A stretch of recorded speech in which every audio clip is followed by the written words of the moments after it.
Unveiling the Hidden Shadows of Solomon. The Wisest King's Dark Secrets. Have you ever wondered how a man blessed with divine wisdom could fall so spectacularly from grace? How could Solomon, widely regarded as the wisest person who ever lived, make such catastrophic mistakes that ultimately destroyed everything he built? This paradox sits at the heart of one of the Bible's most fascinating narratives, a story that reveals the dangerous intersection between wisdom, wealth, and human weakness. Solomon's journey from celebrated sovereign to cautionary tale offers more than just ancient history. His story exposes the universal human struggle with power, temptation, and faithfulness, challenges that resonate as powerfully today as they did 3,000 years ago in ancient Jerusalem. The rise and fall of Solomon reveals that even extraordinary gifts, when separated from their divine source, can lead to extraordinary destruction. The controversial origins. A child of redemption, the story begins not with Solomon himself, but with the turbulent relationship between his parents, King David and Bathsheba. Their union, born of passion and deception, cast a long shadow over the beginning of Solomon's life. Jerusalem buzzed with whispered rumors as King David paced the palace roof one fateful evening. The spring air carried the scent of blossoming almond trees as David's gaze fell upon a woman bathing on a nearby rooftop. Bathsheba's beauty captivated the king, igniting a desire that would shake the very foundations of his reign. When David discovered Bathsheba was married to Uriah the Hittite, one of his loyal soldiers, he faced a critical moral choice. Instead of turning away, he summoned her to the palace. The polished stone floors echoed with her hesitant footsteps as she approached the king, perhaps sensing the gravity of what would follow. Their encounter resulted in pregnancy, and David's desperate attempts to cover his sin led to a calculated murder. He ordered Uriah placed at the front of battle, ensuring his death and clearing the way to claim Bathsheba as his wife. The prophet Nathan, his weathered face set with righteous indignation, confronted the king with a parable about a rich man who stole a poor man's beloved lamb. David, recognizing his guilt, tore his royal robes and prostrated himself on the cold floor, crying out for mercy from the God he had betrayed. Divine judgment was swift and severe. The child conceived in their illicit union fell gravely ill. For 7 agonizing days, David fasted and prayed, his body pressed against the hard ground, refusing all comfort. Palace servants exchanged worried glances as they passed the chamber where their king lay in anguish. When the child died, a heavy silence fell over the royal household. David, his face gaunt from fasting, rose with quiet dignity, washed himself, and entered the house of the Lord to worship. His court watched in confusion as he accepted what could not be changed, demonstrating a profound understanding of God's sovereignty, even in judgment. In time, David comforted Bathsheba in her grief. Their shared loss and David's genuine repentance created a foundation for something new. Bathsheba conceived again, and this time, God blessed their union. The child was named Solomon, meaning peace, a poignant symbol of divine forgiveness and restoration after such turmoil. From his earliest days, Solomon was marked as special. The prophet Nathan, under divine inspiration, gave him another name, Jedediah, meaning beloved of the Lord. This dual naming captured the essence of Solomon's identity, born from a relationship that began in sin but was transformed through genuine repentance into something divinely approved. As Solomon grew, the palace that had witnessed such scandal became a place of learning and preparation. David, aware that his actions had consequences that would extend beyond his lifetime, took particular care with Solomon's education. The young prince learned not only about governance and warfare, but also about the covenant relationship between God and Israel. David's failures became powerful teaching moments, instilling in Solomon an awareness of both human frailty and divine mercy. The prophet's pupil, mentored for greatness in the eastern wing of Jerusalem's palace, where morning light first touched the city, a unique relationship flourished between the aging prophet Nathan and young Prince Solomon. Nathan, with his silver-streaked beard and penetrating gaze, had once confronted Solomon's father with his sins. Now, he poured his wisdom into the receptive mind of the king's son. Marcus, the palace chamberlain, often observed their interactions with quiet fascination. The prophet speaks, and the prince absorbs everything like parched soil drinks the rain, he remarked to fellow servant Alara. Their lessons typically began at dawn, when Jerusalem still slumbered under the fading stars, and the cool morning air carried the fragrance of cedar and olive. Nathan taught Solomon far more than mere facts or royal protocol. He immersed the young prince in the sacred writings of their people, unrolling precious scrolls containing the law of Moses with reverence. "These are not just words," Nathan would say. "This is a weathered finger tracing the careful script. These are the very breath of God, given to guide us through the wilderness of human existence." Together they walked the palace gardens, where pomegranate trees provided shade from the intensifying sun. Solomon listened as Nathan connected the grand stories of Israel's past to the present challenges of the kingdom. The prophet taught him to see patterns and principles, to discern the movement of God's hand through human history. "A king may have power," Nathan explained as they watched a line of ants diligently carrying crumbs across the garden path. "But wisdom lies in understanding when not to use it. See how even these tiny creatures achieve great things through patience and cooperation."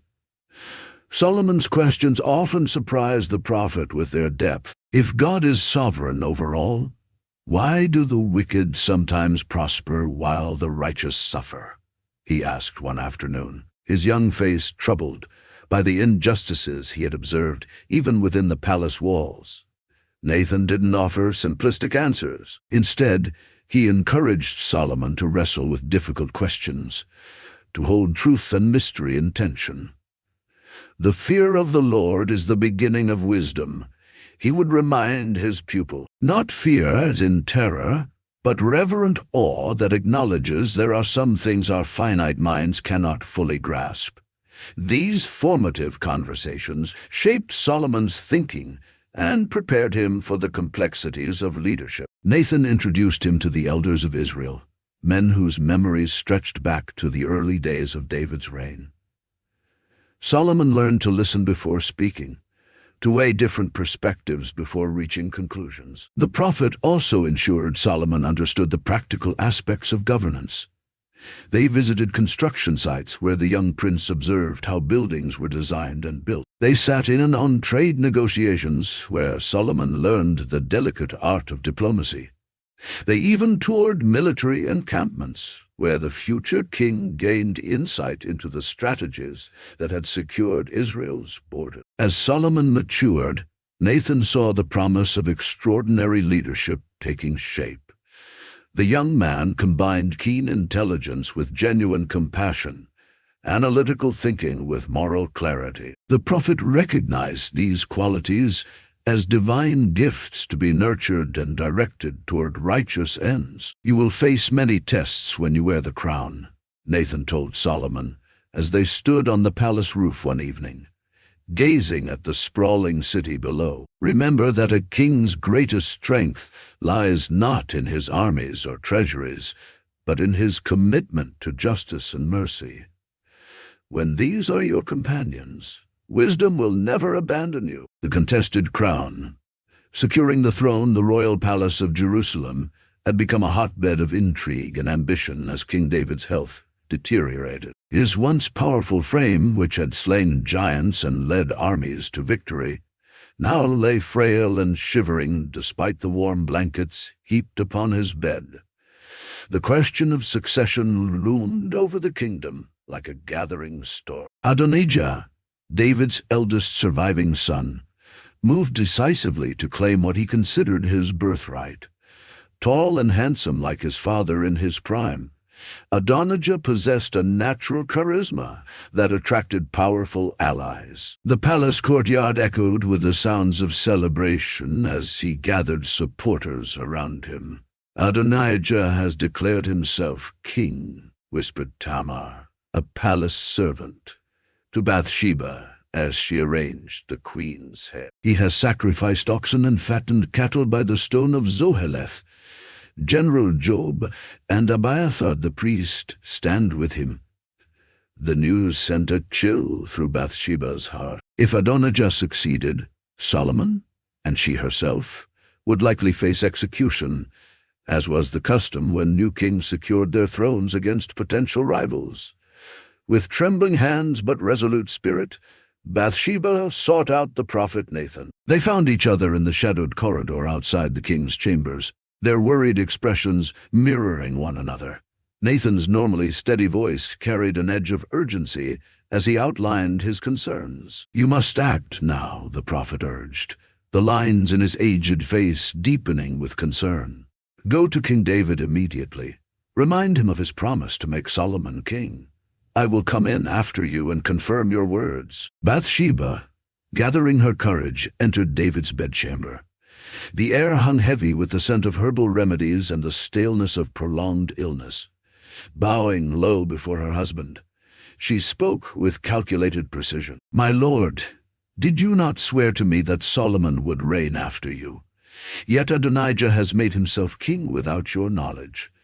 If you do not act when you rest with your fathers, I and my son Solomon will be regarded as traitors." David's eyes, though clouded with age, sharpened with sudden clarity. Before he could respond, Nathan entered as planned, his timing impeccable. The prophet confirmed Bathsheba's report, painting a vivid picture of Adonijah's celebrations and the threat they pose to the kingdom's stability. "The sounds of their feasting rise throughout the city," Nathan reported. "They cry out, 'Long live King Adonijah!' But they have not invited me, or Zadok the priest, or Benaiah, or your servant Solomon." These words roused David from his stupor. With a strength that surprised his attendants, he sat upright and issued clear commands, his voice regaining the authority that had once rallied armies. "Summon Zadok the priest, Nathan the prophet, and Benaiah son of Jehoiada," he ordered. "Have them place Solomon on my own mule and take him to Gihon Spring. There Zadok and Nathan will anoint him king over Israel. Blow the trumpet and proclaim, 'Long live King Solomon!'" The palace burst into activity. Servants rushed to prepare the royal mule, while messengers summoned the named officials. Solomon, dressed in regal garments, appeared surprisingly calm as he prepared for the ceremony that would change his life forever. The procession to Gihon created a spectacular sight. Solomon rode his father's mule, a powerful symbol of David's endorsement, while Zadok carried the sacred oil from the tabernacle. The streets filled with curious onlookers as the royal party passed, the air electric with anticipation. At the spring, whose waters had sustained Jerusalem for generations, Zadok poured the consecrated oil over Solomon's head, while Nathan pronounced the blessing. The trumpet blast that followed sent birds scattering from nearby trees, and the shout rose from hundreds of throats. "Long live King Solomon!" The sound carried across the Kidron Valley to the stone of Zoheleth, where Adonijah's celebration was abruptly interrupted. Jonathan, son of Abiathar, arrived breathless with the news of Solomon's coronation. The color drained from Adonijah's face as he realized the implications. His guests, sensing the sudden shift in fortune, scattered quickly, leaving half-eaten food and spilled wine in their wake. Fearing for his life, Adonijah fled to the tabernacle and grasped the horns of the altar. a traditional sanctuary for those seeking mercy. When word reached Solomon, the newly crowned king faced his first test of judgment. "If he shows himself worthy," Solomon declared, "not a hair of his head will fall to the ground. But if evil is found in him, he will die." With these words, Solomon demonstrated both mercy and firmness, qualities that would characterize the beginning of his reign. Adonijah was brought before his brother, where he bowed in submission. Solomon, displaying the wisdom that would soon become legendary, sent him home in peace. Yet the young king recognized that other threats remained. Joab, David's powerful but ruthless general, had supported Adonijah. Abiathar the priest had done the same. Both men represented potential centers of opposition to Solomon's rule. Before taking action, Solomon sought the counsel of his dying father. David, his voice weak but his mind sharp, offered his final advice. "Be strong and show yourself a man. Keep the charge of the Lord your God, walking in his ways and keeping his statutes, that you may prosper in all you do. And remember what Joab did to me, how he dealt with the two commanders of Israel's armies, Abner and Amasa, killing them in peacetime. Do according to your wisdom, but do not let his gray head go down to Sheol in peace." When David breathed his last, Solomon moved decisively to secure his throne. Abiathar was stripped of his priestly office and sent into exile. Joab, recognizing his peril, fled to the tabernacle and grasped the horns of the altar, just as Adonijah had done. But Solomon, remembering his father's words and recognizing the continued threat Joab posed, ordered Benaiah to execute him, even at the sacred altar.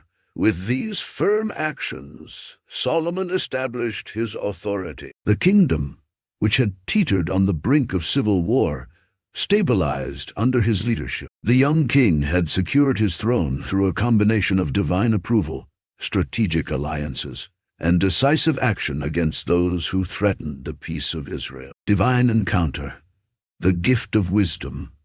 The night air hung still and heavy over Gibeon as Solomon completed his 1,000 burnt offerings. The massive stone altar, still warm from the day's sacrifices, radiated heat into the darkness. The young king had journeyed to this ancient high place to worship, bringing with him a retinue of priests, officials, and servants who now slept in tents scattered across the hillside. Solomon alone remained awake, his mind filled with the immense responsibility he had inherited. The crown of Israel weighed heavily on his brow. How could he effectively lead this great but fractious nation? How could he live up to the legacy of his father David, the man after God's own heart? As these questions tumbled through his thoughts, Solomon drifted into sleep beneath the vast canopy of stars. In the depths of night, something extraordinary occurred. The boundary between heaven and earth seemed to thin, and God appeared to Solomon in a dream. "Ask what I shall give you," came the divine invitation, the words resonating not just in Solomon's ears, but in the very core of his being. In that moment of divine encounter, Solomon could have asked for anything: wealth beyond measure, military might to crush his enemies, a long life of pleasure and ease. Yet what emerged from his lips revealed the true character of his heart. "You have shown great and steadfast love to your servant David, my father," Solomon responded, his voice steady despite the awe-inspiring presence before him. "And now, Lord my God, you have made your servant king in place of David my father. Although I am but a little child, I do not know how to go out or come in. Your servant is in the midst of your people whom you have chosen, a great people too numerous to be numbered or counted. Give your servant, therefore, an understanding mind to govern your people, that I may discern between good and evil. For who is able to govern this great people of yours?" The selflessness of this request pleased God greatly. Instead of seeking personal gain, Solomon had asked for the ability to lead justly and wisely. The divine response came with immeasurable generosity. Because you have asked for this, and have not asked for yourself long life or riches, or the life of your enemies, but have asked for understanding to discern justice, behold, I now do according to your word. I give you a wise and discerning mind, so that none like you has been before you, and none like you shall arise after you. I give you also what you have not asked for, both riches and honor, so that no other king shall compare with you all your days. And if you will walk in my ways, keeping my statutes and my commandments, as your father David walked, then I will lengthen your days. When Solomon awoke, the first light of dawn was breaking over the eastern hills, casting long shadows across the sacrificial altar. Though it had been a dream, he knew with unshakable certainty that something profound had transpired. A sense of clarity and insight suffused his thinking, as if veils had been lifted from his perception. Solomon returned to Jerusalem transformed, his steps purposeful and his decisions marked by unusual insight. It wasn't long before his divine gift was put to the test in a way that would cement his reputation throughout Israel. 2 women appeared before his throne, both claiming to be the mother of the same infant. The throne room fell silent as they presented their case, their voices rising with emotion as each accused the other of lying.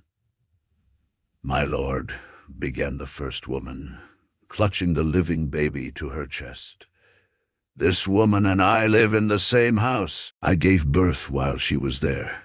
3 days later, she also gave birth. We were alone. There was no one else in the house but the 2 of us. During the night, this woman's son died because she lay on him. She got up in the middle of the night and took my son from my side while I was asleep. She put him by her breast and put her dead son by mine. When I rose in the morning to nurse my son, I saw he was dead. But when I looked at him closely in the morning light, I saw that it wasn't the son I had borne." "No," interrupted the second woman, her face contorted with emotion. "The living one is my son. The dead one is yours." The first woman shook her head vehemently. "No, the dead one is yours. The living one is mine." The courtiers exchanged glances. How could anyone determine the truth in such a case? There were no witnesses, no evidence beyond the conflicting testimonies of 2 distraught women. Solomon studied both women carefully, noting their expressions, the intensity of their emotions, the subtle cues in their body language. Then, to the astonishment of everyone present, he called for a sword. "Divide the living child in 2, he commanded, his voice matter-of-fact. "Give half to one and half to the other." A collective gasp rose from the observers. Could this be the famous wisdom they had heard about? It seemed more like brutal indifference. The reaction of the women, however, revealed everything Solomon needed to know. The first woman, her face draining of color, immediately cried out, "Please, my lord, give her the living baby. Don't kill him." The second woman's response was chillingly different. "Neither I nor you have him. Divide him. Divide him." Solomon's eyes narrowed as he issued his verdict. "Give the living baby to the first woman. Do not kill him. She is his mother."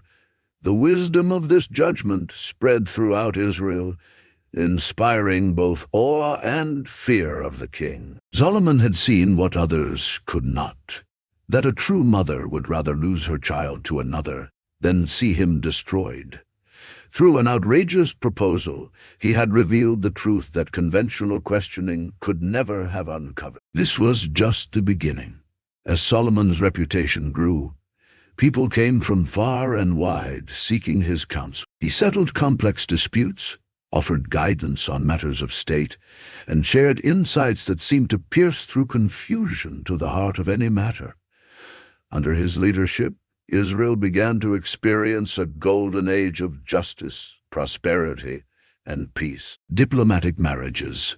Alliance with Egypt, the golden light of dawn spilled across the eastern deserts as an imposing Egyptian procession approached Jerusalem. Leading the caravan was an ornate palanquin carried by 12 servants, its silk curtains occasionally parting to reveal the delicate profile of Pharaoh's daughter. Flanking her were Egyptian nobles in brilliant white linen, their shaved heads gleaming in the morning sun. Behind them stretched a seemingly endless train of camels laden with wedding gifts, gold, exotic spices, fine linens, and luxurious furniture. Leah, a young servant in Solomon's household, stood among the crowds that had gathered along the road to witness this historic moment. "I never imagined I would see Egyptians entering Jerusalem as friends rather than conquerors," she whispered to her brother Eliam. "King Solomon truly is wise beyond measure to forge such an alliance." Indeed, this marriage represented a diplomatic coup of the highest order. Egypt, the ancient power that had once enslaved the Israelites, was now sending a royal princess to become the bride of their king. For Solomon, the political advantages were clear: security on Israel's southern border, preferential trade relationships, and enhanced international prestige. The wedding celebrations lasted for 14 days, transforming Jerusalem into a vibrant fusion of Hebrew and Egyptian cultures. In the palace courtyards, Hebrew musicians played alongside Egyptian counterparts, creating novel harmonies that symbolized the union of the two nations. Elaborate banquets featured both traditional Israelite dishes and exotic Egyptian delicacies, prepared by the princess's personal chefs. Solomon had a special palace constructed for his Egyptian bride, incorporating architectural elements from her homeland to help her feel at ease in Jerusalem. Columns resembling papyrus stems supported ceilings painted with intricate Egyptian motifs. Gardens were planted with lotus flowers and other plants native to the Nile Valley. The palace became a little piece of Egypt in the heart of Israel. Yet beneath the celebrations and diplomatic advantages lay complex religious challenges. The Egyptian princess brought not only her servants and treasures, but also her religious practices. While Solomon remained devoted to the God of Israel, he permitted his wife to maintain her own worship. Zev, an elder who had served in David's court, expressed his concerns to fellow council members. "Have we forgotten how our ancestors suffered in Egypt because they refused to worship Egyptian gods? Now we welcome these same deities into the heart of Jerusalem." Others, like Adina, the royal treasurer, defended the king's decision. Solomon understands the complexities of international politics. "This marriage secures our southern border without a single drop of Israelite blood being shed. Surely there is wisdom in that." Indeed, the alliance with Egypt bore immediate fruit. Trade flourished between the two nations, with Egyptian goods flowing north and Israelite products moving south. Military threats from smaller kingdoms subsided as word spread of Israel's connection to mighty Egypt. Solomon leveraged this partnership to expand his diplomatic reach, establishing relationships with kingdoms far beyond Israel's borders.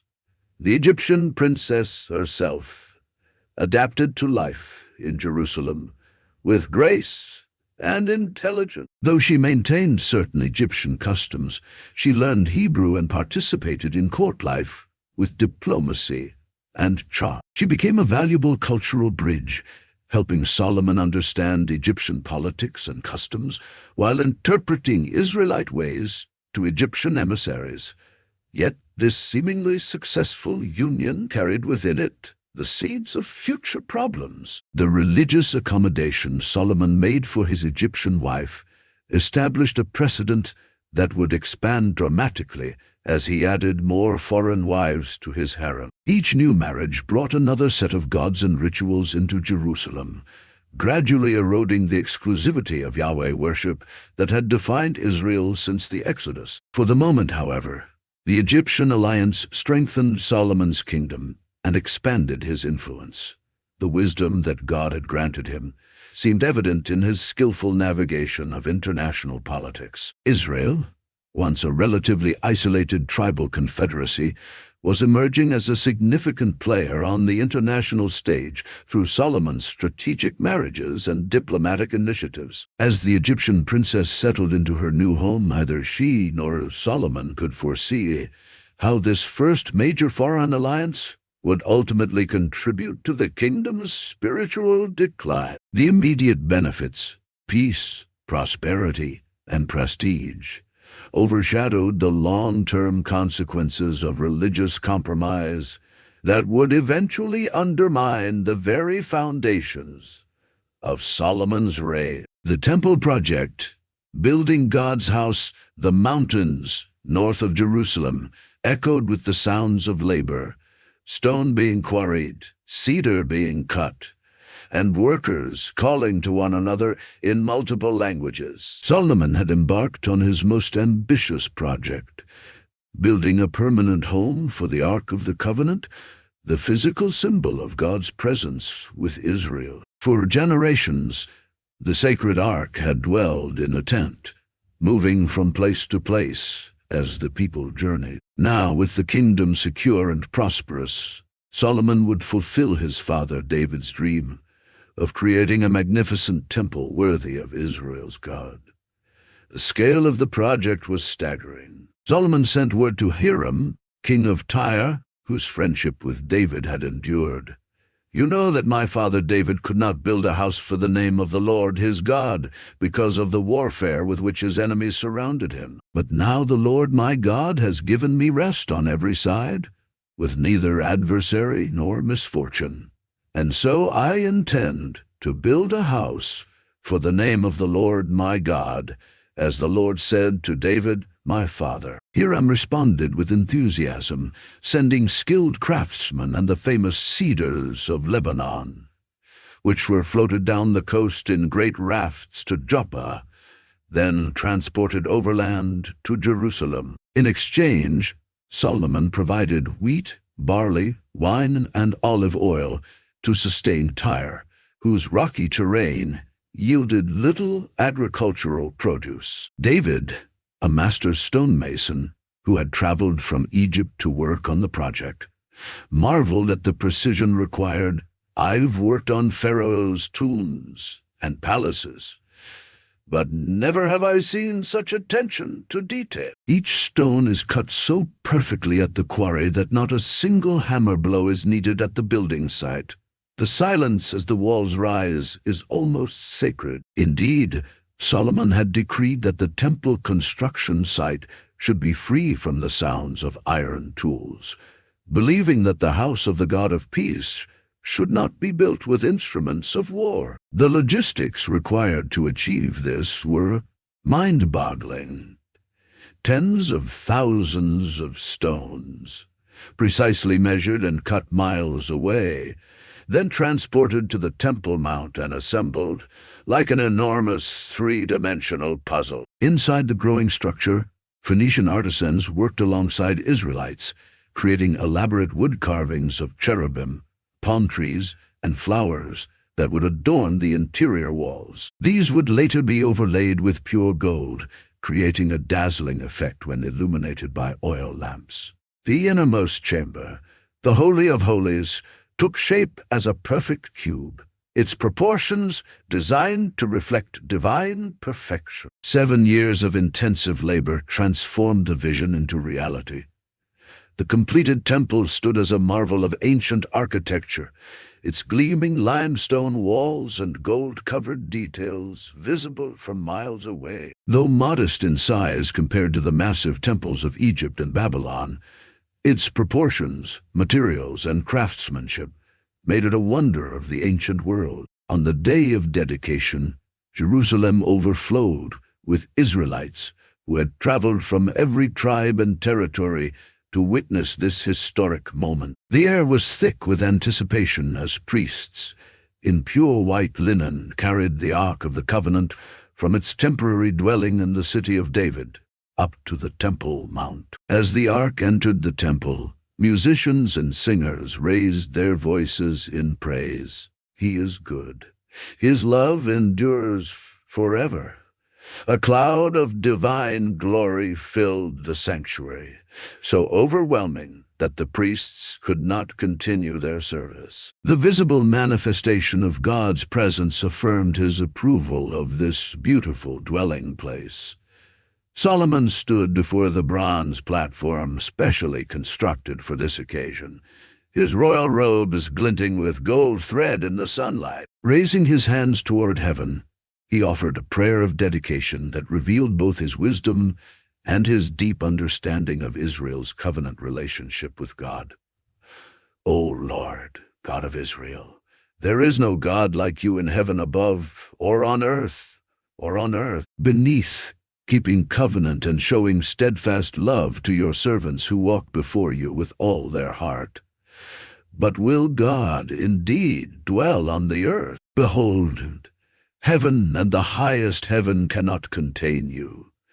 How much less this house that I have built? The king's prayer acknowledged the paradox at the heart of the temple project, that the infinite God could not be contained in any human construction, yet had graciously promised to make his presence known there. Solomon asked God to hear the prayers offered toward this place.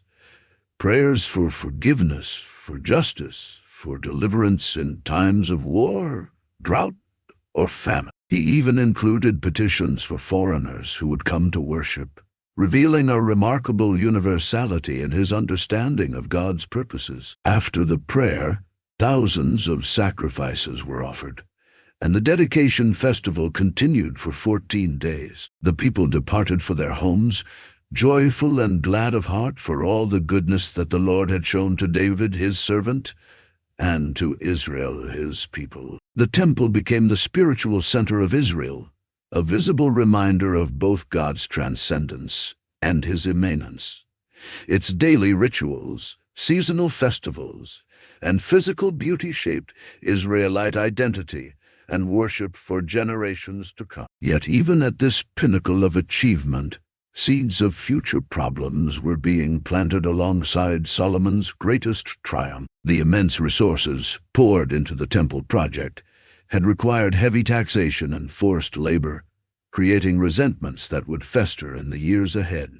Still, for this shining moment, Solomon had accomplished something truly magnificent. The shepherd King David's son had built a house for the God of Israel that reflected both divine inspiration and human artistry at their finest. The temple stood as the crown jewel of Solomon's achievements, a physical embodiment of Israel's special relationship with the God who had chosen them from among all nations. The royal palace, monument to glory, while the temple took 7 years to complete, Solomon spent 13 years building his own royal complex, a fact that did not escape the notice of his more pious subjects. The scale and opulence of these new royal buildings reflected Solomon's expanded vision of kingship, one that placed Israel firmly among the great powers of the ancient Near East. The palace complex, spread across a significant portion of Jerusalem's northern hill,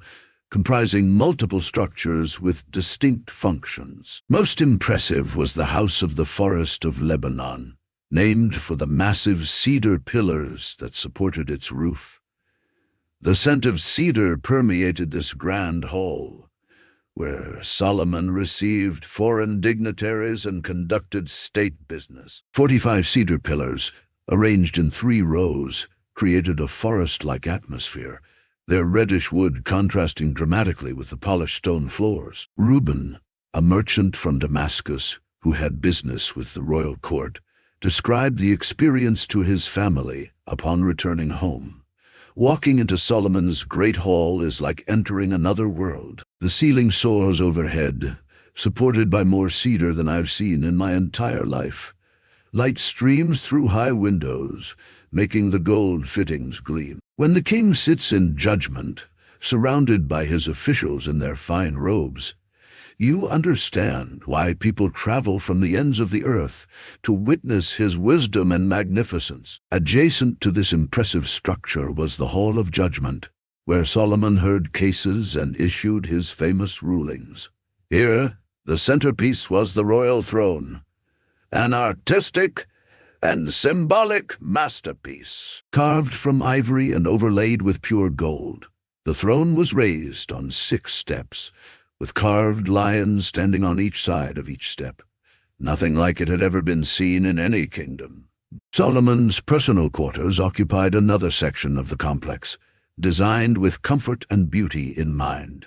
Courtyards with flowing fountains provided cool retreats from the Jerusalem heat. Gardens planted with exotic species collected from his far-flung trade networks filled the air with sweet fragrances. Private chambers were appointed with the finest furnishings, cedar panels carved with intricate patterns, beds inlaid with ivory and gold, and tapestries woven by master artisans. A separate palace was constructed for Pharaoh's daughter, incorporating Egyptian architectural elements to make the princess feel at home. This structure symbolized the international character of Solomon's court and his diplomatic skill in forging alliances through marriage.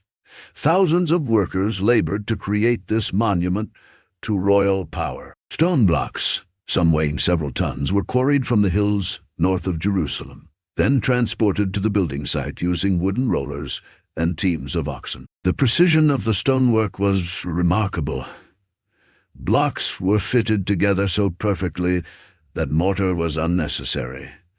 Behind the scenes, a small army of servants maintained these spaces. Adara, who supervised the cleaning of the royal apartments, managed dozens of workers.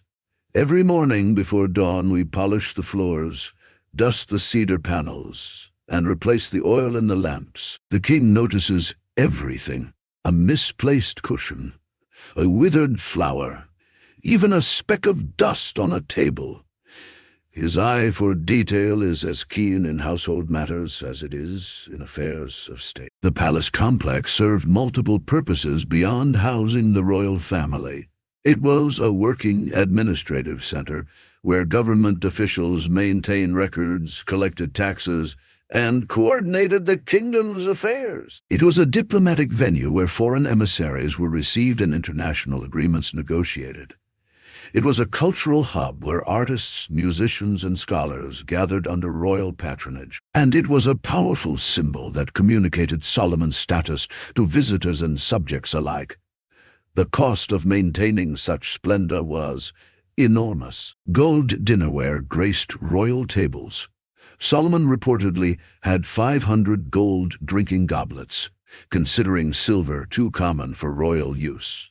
The king's stables housed thousands of horses imported from Egypt and other lands. His personal bodyguard used shields overlaid with gold that were displayed in the house of the Forest of Lebanon when not in use. Some Israelites viewed these extravagances with pride, seeing them as evidence of their nation's growing importance on the world stage. Others, particularly those from rural areas who bore the burden of increased taxation, grumbled about the king's lavish lifestyle. Josiah, an elder from the tribe of Ephraim, expressed such concerns while visiting Jerusalem.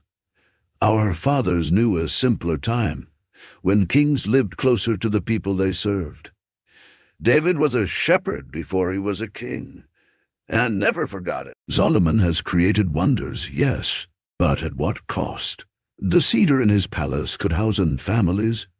The gold in his drinking cups could feed entire villages for years. Such murmurings remained mostly subdued during Solomon's lifetime, contained by the prosperity he brought to the nation through trade and his reputation for wisdom and justice. Yet they hinted at the fractures that would eventually divide the kingdom after his death. For now, however, Solomon's palace complex stood as a testament to Israel's golden age, a physical manifestation of the nation's transition from a tribal confederation to a sophisticated monarchy with international significance. Visitors who entered these halls departed with stories that enhanced Solomon's legend far beyond Israel's borders, fulfilling God's promise that the king's fame would spread throughout the ancient world. The Queen of Sheba, testing wisdom's limits, word of Solomon's extraordinary wisdom spread far beyond Israel's borders, carried by merchants and travelers along ancient trade routes. In the wealthy kingdom of Sheba, modern-day Yemen, these reports reached the ears of its formidable queen. Known for her own keen intelligence and business acumen, the queen was skeptical of the seemingly exaggerated accounts of Solomon's insights. "They say this Hebrew king can solve any riddle, answer any question," she remarked to her royal counselors. "They claim his understanding of nature, human affairs, and divine mysteries surpasses all living men. I shall determine the truth of these claims myself." The queen prepared for an unprecedented diplomatic mission. Caravans were assembled with gifts worthy of testing Solomon's discernment. Gold from African mines, precious stones in uncut form that only a true expert could value properly, exotic spices whose rarity and worth would be known only to those with extensive trading knowledge. Among these traditional gifts, she also included special items designed to test Solomon's wisdom, riddles with multiple layers of meaning, philosophical questions that had stumped Sheba's own sages, and practical problems of governance that plagued her administration. The journey from Sheba to Jerusalem covered nearly 15 miles of challenging terrain, scorching deserts, mountain passes, and territories controlled by potentially hostile tribes. The queen's caravan, with its hundreds of camels and attendants, created a spectacular sight as it wound its way north. Local rulers along the route offered hospitality, eager to establish relationships with the wealthy Sabaean monarch. When the caravan finally approached Jerusalem, the queen prepared herself carefully for the first encounter with Solomon. She chose garments that reflected her royal status while honoring local customs. Richly dyed fabrics adorned with subtle patterns that carried symbolic meaning in Sabaean culture. Her headdress incorporated precious metals and stones, arranged in designs that represented wisdom and authority.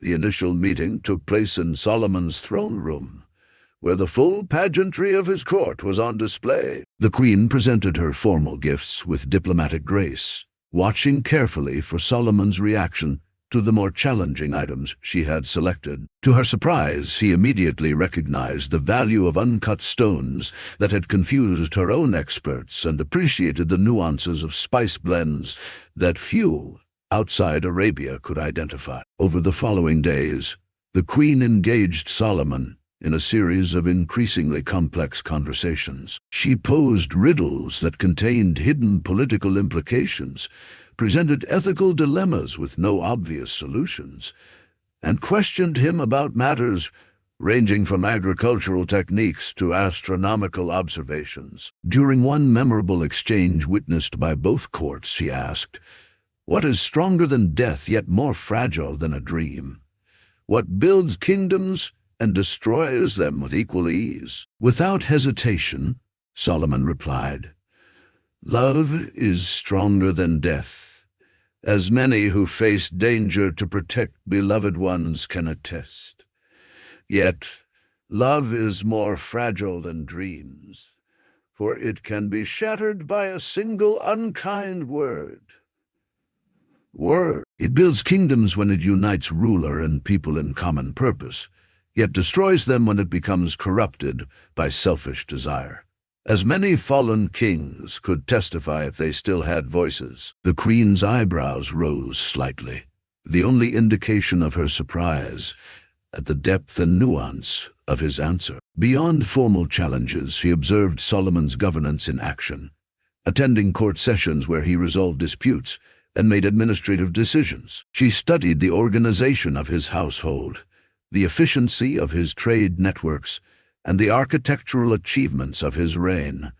Nothing escaped her shrewd assessment. Solomon, recognizing a kindred intellect, engaged with her questions earnestly rather than defensively. He showed her his botanical gardens where specimens from distant lands were cultivated, explained the administrative systems that allowed effective governance of the 12 tribes, and discussed philosophical matters late into the evening. After exhausting her prepared tests and spending many days in Solomon's company, the Queen of Sheba reached her conclusion. In a formal address before both courts, she declared, "The report I heard in my own land about your achievements and wisdom is true, but I did not believe these reports until I came and saw with my own eyes. Indeed, not even half was told me. In wisdom and wealth you have far exceeded the report I heard," she continued, moving beyond praise of Solomon to acknowledge the source of his gifts. "Praise be to the Lord your God, who has delighted in you and placed you on the throne of Israel. Because of the Lord's eternal love for Israel, he has made you king to maintain justice and righteousness." The queen's acknowledgement of Israel's God represented a diplomatic courtesy to some observers, but suggested a deeper spiritual impact to others. Before departing, she and Solomon exchanged gifts of unprecedented value. Beyond material treasures, they shared knowledge, cultural insights, and mutual respect that would benefit both kingdoms. As her caravan prepared for the long journey home, the queen reflected on her experience. She had come to test Solomon, and had instead found herself challenged, enlightened, and changed by the encounter. The wisdom she had witnessed was indeed extraordinary, not merely clever wordplay or accumulated knowledge, but a profound understanding that seemed to originate beyond ordinary human capacity. The visit of the Queen of Sheba marked the zenith of Solomon's international prestige. Her independent verification of his wisdom and wealth, coming from a ruler known for her own discernment, enhanced his reputation throughout the ancient world. Trade routes between Israel and Sheba flourished in the aftermath of her visit, bringing prosperity to both kingdoms and spreading cultural influences in both directions. The queen returned to her land with stories that would become legend, carrying the name and fame of Solomon to regions far beyond the reach of Israelite influence. What she could not know was that this moment of international acclaim came as Solomon's kingdom was approaching its peak, and that the decline would begin soon after her departure. Literary legacy, wisdom in words, while Solomon's architectural achievements left visible monuments, his literary works created an even more enduring legacy. Through 3 distinct books preserved in the Hebrew Scriptures, Solomon shared the wisdom God had given him, addressing fundamental human questions about meaning, morality, and relationships. The Book of Proverbs, containing many of Solomon's 3,000 recorded sayings, offered practical wisdom for daily living. Unlike abstract philosophical treatises, these pithy statements addressed real-world situations with insight and clarity. From family relationships to business ethics, from self-control to leadership principles, Solomon's Proverbs provided guidance accessible to ordinary people. Ezra, a young scribe assigned to copy portions of Solomon's wisdom literature, found himself pausing frequently to reflect on the insights he transcribed. Each proverb contains a world of meaning in just a few words, he remarked to his mentor, Zechariah. "Yesterday I copied a gentle answer turns away wrath, but a harsh word stirs up anger, and found myself remembering how many arguments I've inflamed with hasty responses." Solomon's Proverbs reflected keen observation of human nature and natural processes. He wrote about the industrious ant, the nimble rock badger, the determined spider,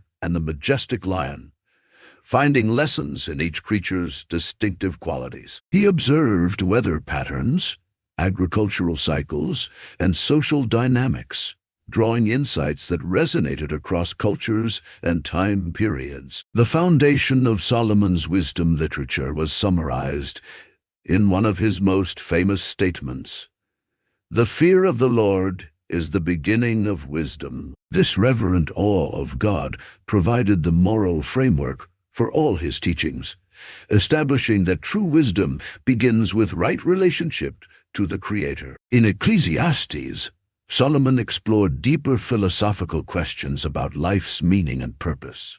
Written with the perspective of age and experience, this work reflected on the seeming futility of human striving. The opening declaration, "Vanity of vanities, all is vanities," set the tone for a searching examination of life's temporary pleasures and accomplishments. The Hebrew word translated as vanity, hevel, literally means vapor or breath, something insubstantial that quickly dissipates. Through this metaphor, Solomon conveyed his realization that wealth, pleasure, knowledge, and even wisdom itself ultimately fail to provide lasting satisfaction apart from God. Dorian, an Alexandrian merchant who encountered a translation of Ecclesiastes during a visit to Jerusalem, was profoundly affected by its message.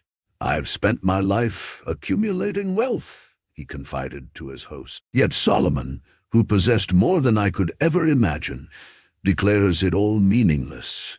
If the wisest and wealthiest man reaches this conclusion, what hope have the rest of us for finding fulfillment in possession? Indeed, Ecclesiastes challenged conventional wisdom about success and happiness.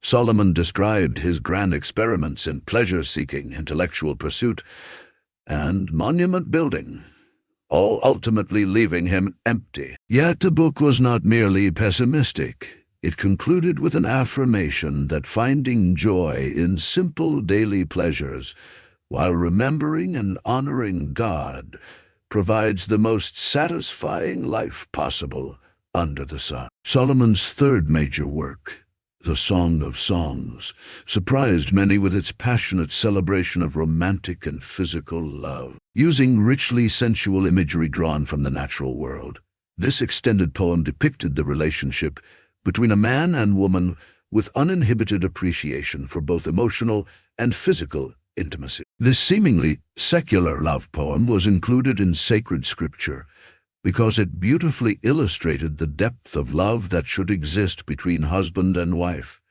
and, by extension, symbolized the passionate relationship between God and his people. Many Jewish and later Christian interpreters saw in this celebration of human love a picture of divine love, exclusive, intimate, and all-consuming. Hannah, a young bride preparing for her wedding, found both comfort and excitement in the song's verses.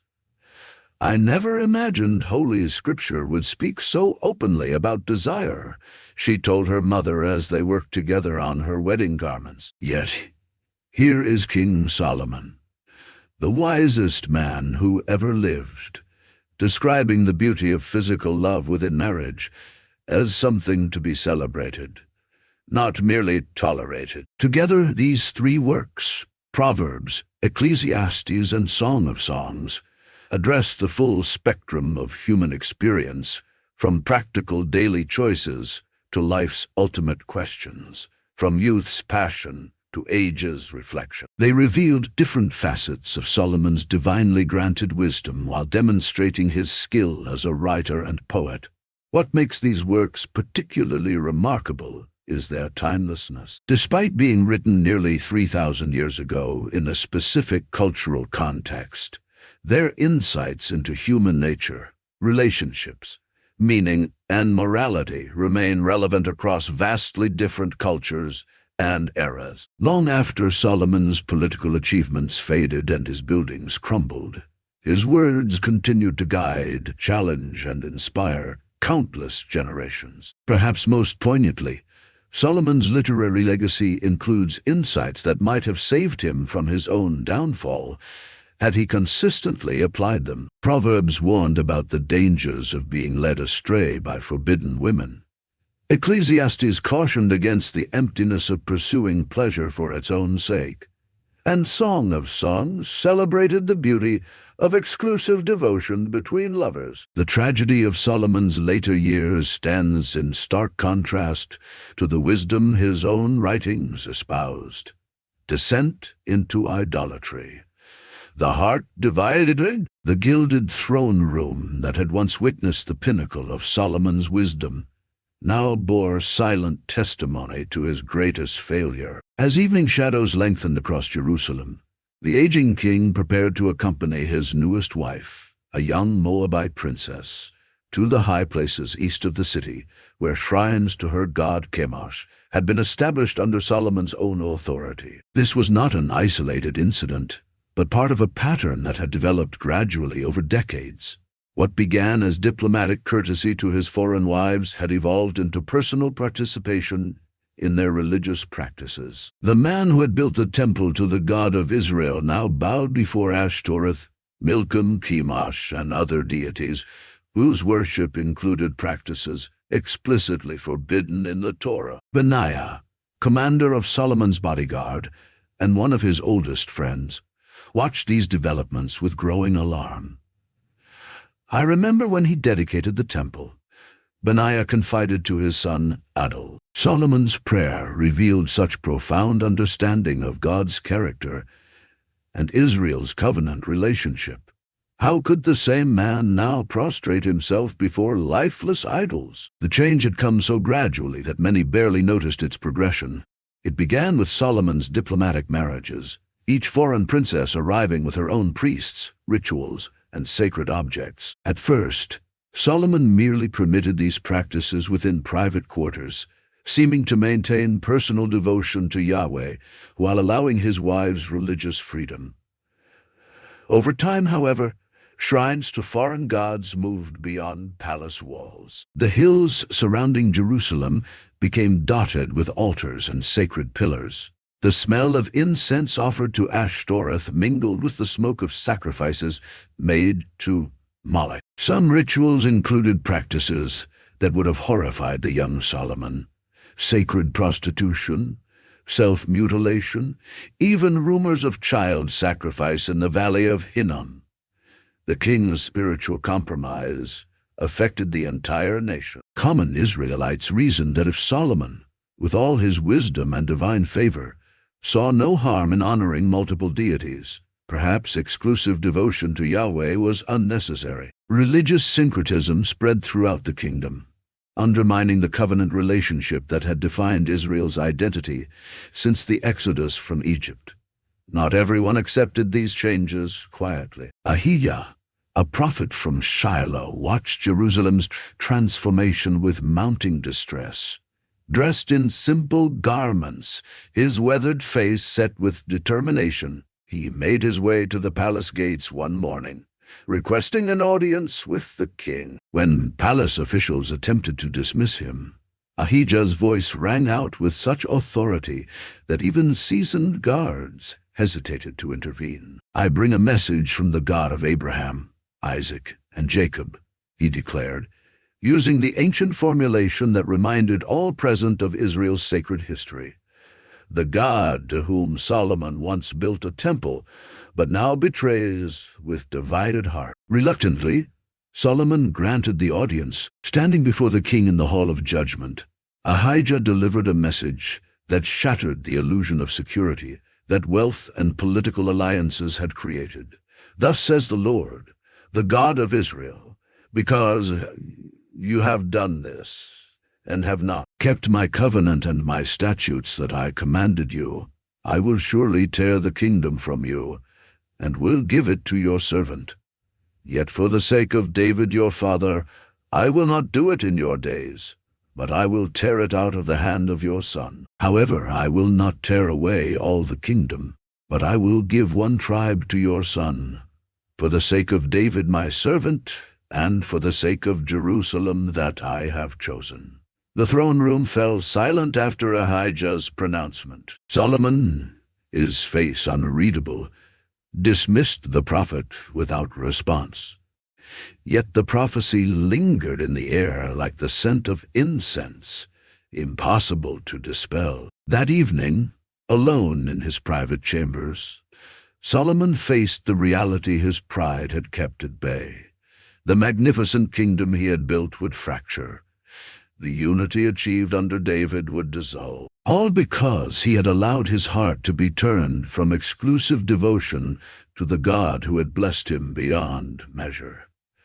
What had led to this catastrophic failure? Some courtiers blamed Solomon's foreign wives, with their exotic beauty and persistent influence.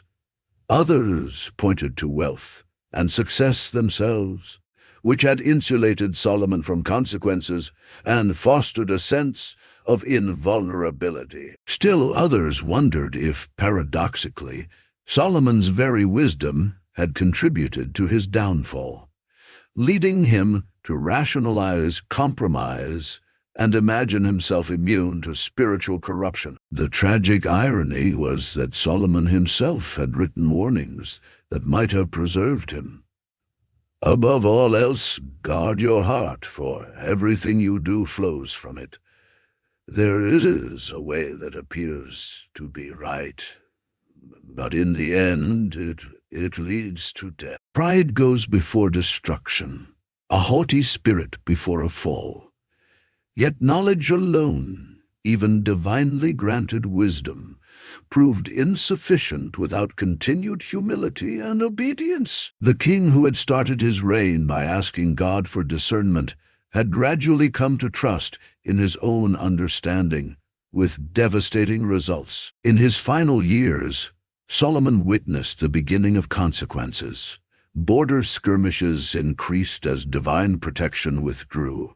Internal factions emerged as tribal resentments festered, and potential successors jockeyed for position. The seeds of division had been sown and would bear bitter fruit in the next generation. The man once visited by God in dreams now found his nights troubled by visions of a kingdom divided, a dynasty diminished, and a legacy torn. The wisest king in history had made the most foolish choice possible, exchanging the worship of the living God for lifeless idols that could neither see nor hear nor save. Divine judgment. The kingdom divided. The final years of Solomon's reign were marked by gathering shadows.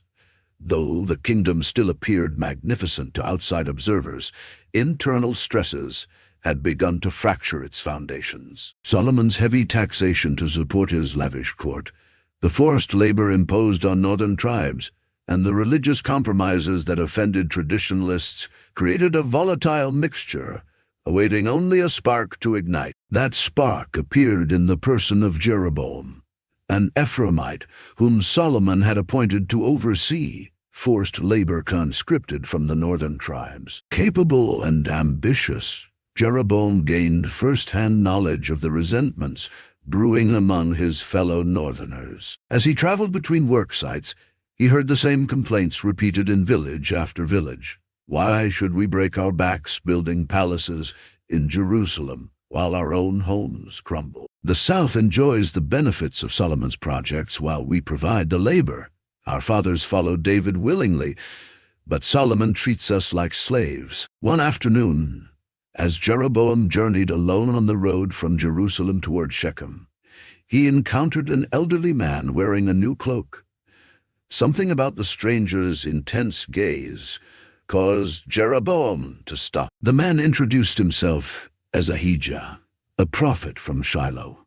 Without explanation, Ahijah removed his new cloak and tore it into 12 pieces. "Take 10 pieces," he instructed Jeroboam, his voice carrying an authority that brooked no argument. "For thus says the Lord, the God of Israel, Behold, I am about to tear the kingdom from the hand of Solomon, and will give you 10 tribes. Ahijah explained that God would leave one tribe, in addition to Judah, for Solomon's son, for the sake of my servant David, and for the sake of Jerusalem, the city that I have chosen out of all the tribes of Israel. But the northern 10 tribes would be given to Jeroboam if he would walk in God's ways and keep his commandments. This divine pronouncement both terrified and exhilarated Jeroboam. He had harbored ambitions but never imagined divine endorsement for them. Word of this encounter somehow reached Solomon, who immediately sought to kill his newly identified rival. Jeroboam fled to Egypt, finding refuge with Pharaoh Shishak, a sign of deteriorating relations between Egypt and Israel in Solomon's later years. When Solomon died after 40 years on the throne, his son Rehoboam prepared to assume power. The transition seemed secure in Jerusalem, but when Rehoboam traveled to Shechem for formal recognition by the northern tribes, he encountered unexpected resistance. Jeroboam, having returned from Egypt after Solomon's death, led a delegation that presented demands to the new king. "Your father put a heavy yoke on us. Lighten harsh labor and the heavy yoke he put on us, and we will serve you." Rehoboam requested 3 days to consider their petition. He first consulted the elders who had served his father, men with decades of administrative experience. They advised conciliation. "If today you will be a servant to these people, and serve them and give them a favorable answer, they will always be your servants." Dissatisfied with this counsel, Rehoboam turned to his young friends, who had grown up with him in the luxury of Solomon's court. Their advice appealed to his pride. "Tell these people, my little finger is thicker than my father's waist. My father laid on you a heavy yoke. I will make it even heavier. My father scourged you with whips. I will scourge you with scorpions." When the 3 days elapsed, Rehoboam delivered his response with arrogant confidence, following the disastrous advice of his young companions. The northern delegates listened in stunned silence as the new king threatened even harsher treatment than they had experienced under Solomon. The reaction was immediate and irrevocable. "What share do we have in David?" The northern tribes declared, "We have no inheritance in the son of Jesse. To your tents, Israel. Look after your own house, David." They proclaimed Jeroboam king over the northern tribes, creating a separate kingdom of Israel distinct from Judah in the south. When Rehoboam sent his labor overseer Adoram to assert authority, the northern tribes stoned him to death. Rehoboam barely escaped back to Jerusalem alive. The new king of Judah immediately prepared for war, assembling 180,000 fighting men to reclaim the northern territory. But God intervened through the prophet Shemaiah. "Do not go up to fight against your brothers. Return every man to his home, for this thing is from me." Reluctantly, Rehoboam stood down his forces. The rupture between north and south was complete, fulfilling Ahijah's prophecy exactly as foretold. Solomon's magnificent United Kingdom had been torn asunder, with 10 tribes forming the northern kingdom of Israel under Jeroboam and 2 tribes, Judah and Benjamin, remaining loyal to David's dynasty as the southern kingdom of Judah. The consequences of this division would echo through centuries of Middle Eastern history. The northern kingdom would experience a succession of dynasties, religious confusion, and eventually destruction by Assyria in 722 BC. The southern kingdom would maintain the Davidic line until the Babylonian exile in 586 BCE. The division weakened both kingdoms militarily and economically, leaving them vulnerable to powerful neighbors. Most tragically, the religious unity of Israel was permanently compromised. Fearing that continued worship at Jerusalem would eventually draw his subjects back to Rehoboam, Jeroboam established alternative worship sites at Dan and Bethel, complete with golden calves as representations of God. "Here are your gods, O Israel, who brought you up out of Egypt," he proclaimed, echoing the very words used during the golden calf incident in the wilderness. This institutionalized idolatry in the northern kingdom would be denounced by prophet after prophet, each king of Israel being condemned for following the sins of Jeroboam son of Nebat, who caused Israel to sin. The pure worship of Yahweh that Solomon had initially promoted through the Jerusalem temple became increasingly corrupted in both kingdoms.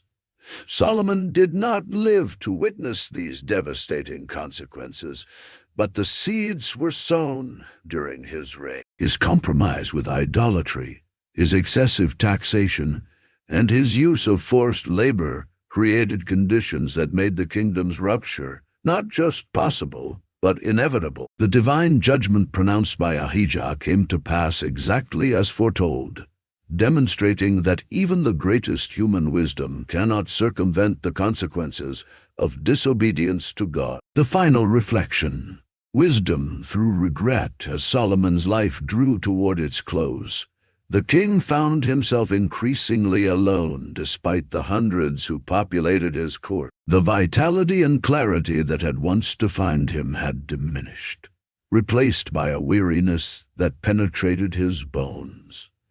In quiet moments, away from the persistent demands of governance, Solomon confronted the painful reality of his legacy. The aging king often retreated to a small chamber high in the palace, where Jerusalem spread before him like a living map. From this vantage point, he could see the temple, its limestone walls gleaming in the sunlight, the smoke of sacrifices rising toward heaven. This masterpiece of architecture, his greatest achievement, stood as both monument and indictment. "I built a house for God," he whispered to himself, yet failed to keep my own heart as his dwelling place. This realization had come gradually, emerging from the fog of self-justification and rationalization that had clouded his judgment for decades. Perhaps it was Ahijah's prophecy about the coming division, or the growing tensions between tribes, or simply the clarifying prospect of his own mortality. Whatever the catalyst, Solomon had begun to recognize the magnitude of his failure. Helena, an elderly servant who had attended Solomon since his youth, noticed the change in her master.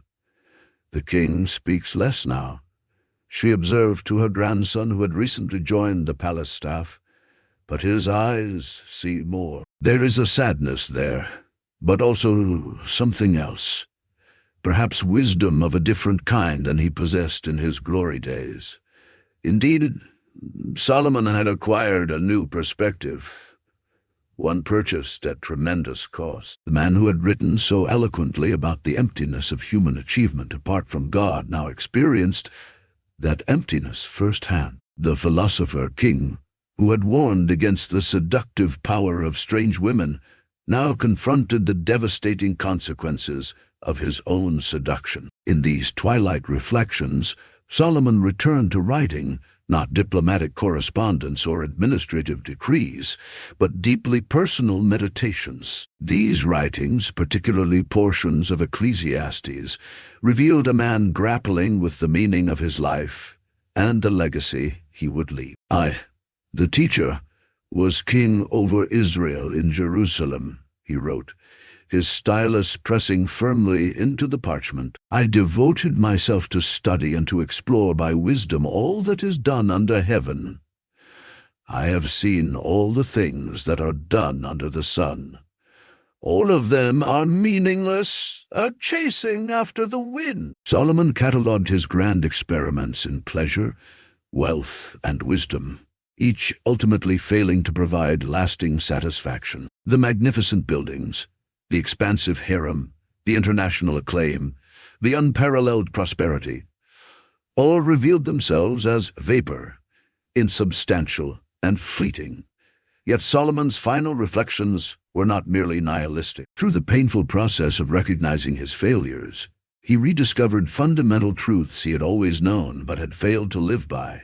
Now all has been heard. Here is the conclusion of the matter. Fear is the conclusion of the matter. Fear God and keep his commandments, for this is the whole duty of mankind. For God will bring every deed into judgment, including every hidden thing, whether it is good or evil. This hard-won wisdom, the wisdom of regret and repentance, lacked the brilliance of his earlier insights, but carried greater depth. It was wisdom tempered by experience, purified through suffering, authentic in a way that theoretical knowledge could never be. As news of the king's introspective turn spread through the palace, different reactions emerged. Some courtiers, particularly those who had enabled and benefited from his excesses, kept their distance, uncomfortable with this new sobriety. Others, especially those who had maintained faithful devotion to Yahweh despite court practices, approached him with renewed respect. One afternoon, as Solomon's observation chamber, he received an unexpected visitor. Benaiah, commander of his bodyguard and one of the few surviving connections to David's reign, requested a private audience. The old warrior, his body bearing scars from countless battles, knelt with difficulty before his king. "Rise, my friend," Solomon said softly. "We have known each other too long for such formalities." Benaiah stood, his weathered face reflecting compassion rather than judgment. "I have served you faithfully all these years, my king, as I served your father before you. I have witnessed your glory and your challenges. I come now, not as your subject, but as your friend, to ask, have you made your peace with God?" The directness of the question might once have offended Solomon, but now he recognized it as an act of true friendship. For a long moment, he gazed out toward the temple before responding. "I have begun that journey, Benaiah. The God who granted me wisdom beyond measure has now granted me something perhaps more valuable, the wisdom to recognize my foolishness. I cannot undo the consequences my actions will bring upon this kingdom, but I can return to the God I never should have left." As Solomon's final days approached, he continued this process of spiritual realignment. The foreign altars he had established fell into disuse, though removing them entirely proved politically impossible, given the entrenched interests surrounding them. He resumed regular worship at the temple, his aging form bent in genuine contrition before the God of his father David. Whether this repentance was sufficient to restore Solomon personally to divine favor remains one of Scripture's unanswered questions. The prophesied division of the kingdom still occurred after his death, suggesting that while personal forgiveness might be granted, national consequences would still unfold according to divine justice. Solomon's deathbed was attended by his son Rehoboam and a small circle of advisors. His final words, according to palace tradition, were both a confession and a warning. "I was given wisdom beyond any before me, yet I did not use it to keep my own heart faithful. Remember, my son, that all achievements are empty without faithfulness to God. May you learn from my mistakes what you could not learn from my wisdom." When the great king breathed his last, he left behind a complex legacy: architectural wonders, literary treasures, economic prosperity, and international prestige, balanced against religious compromise, oppressive policies, and the seeds of national compromise. Division. His 70-year journey from celebrated child of promise to wise ruler, to compromised idolater to repentant sage, encapsulated the full spectrum of human potential and frailty. Perhaps Solomon's most enduring legacy was not the temple or his proverbs, but the profound lesson his life taught, that wisdom detached from faithfulness ultimately fails, that knowledge without obedience leads to destruction, and that even the wisest can be deceived when they trust in their own understanding rather than remaining humbly dependent on God. Legacy and lessons. Wisdom's cautionary tale, Solomon's story reverberates through history as both inspiration and warning.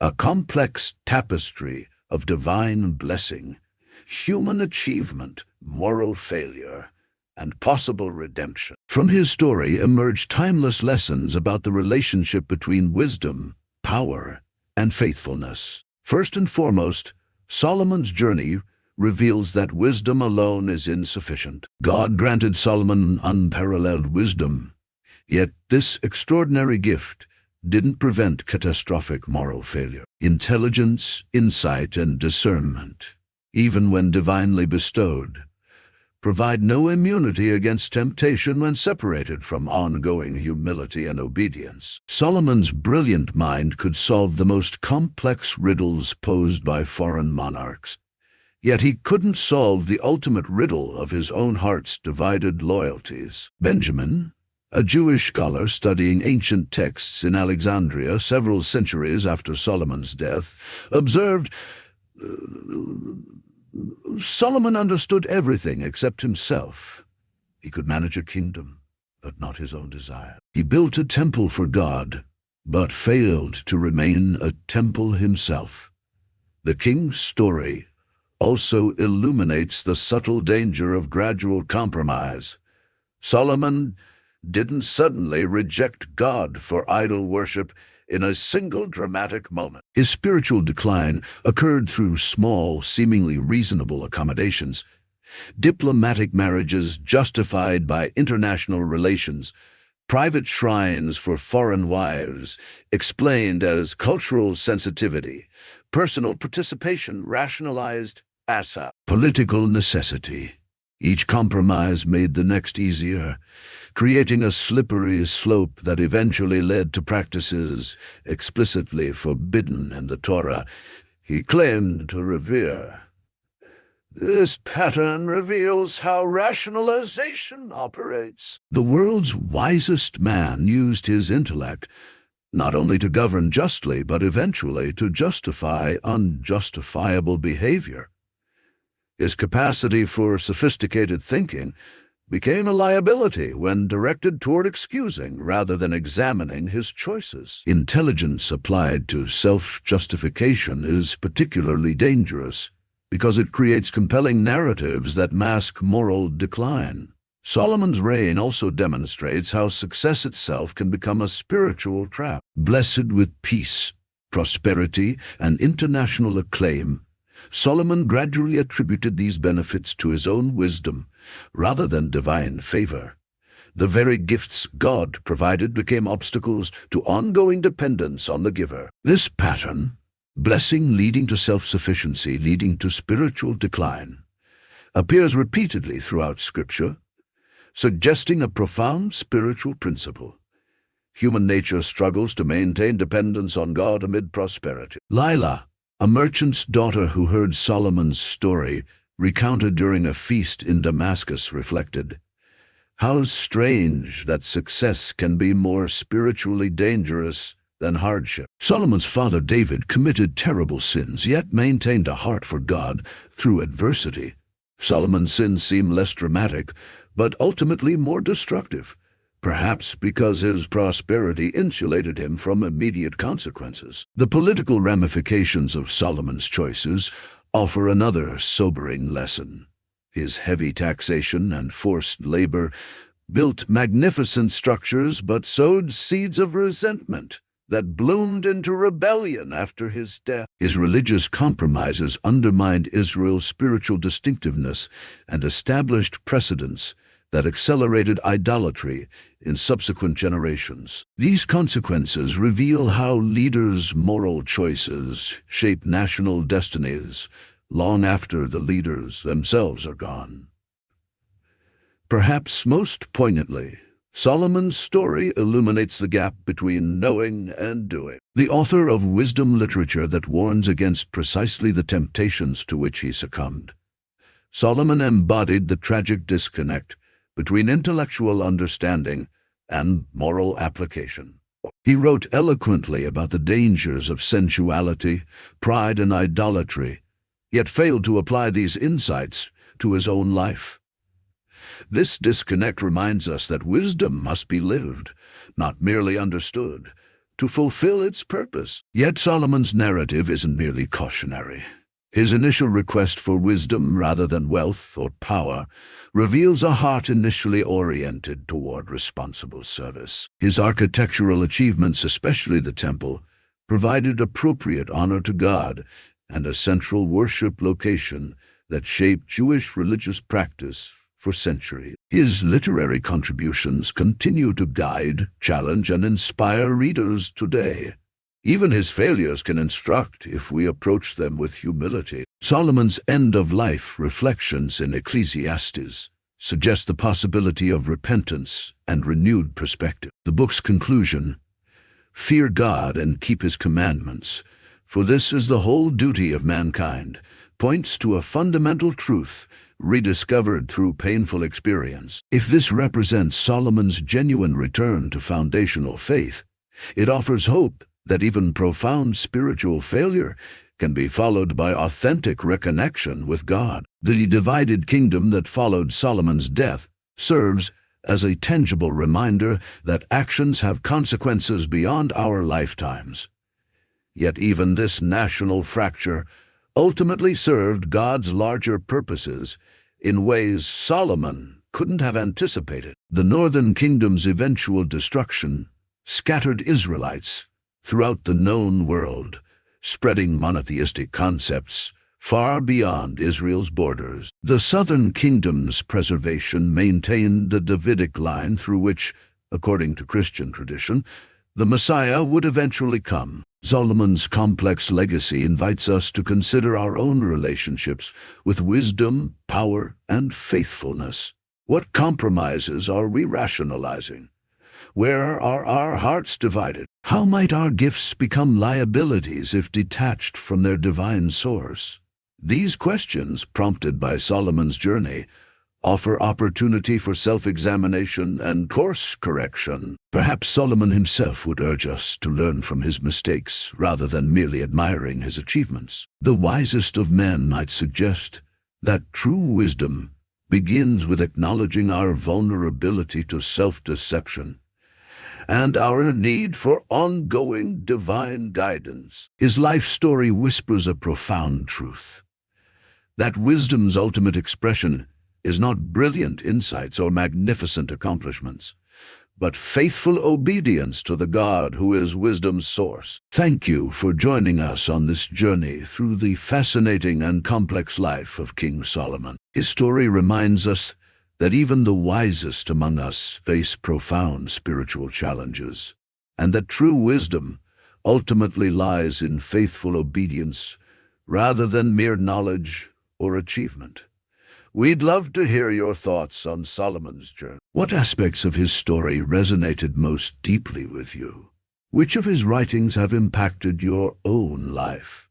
Do you see parallels between his spiritual struggles and challenges we face in modern society? Please share your reflections in the comments below.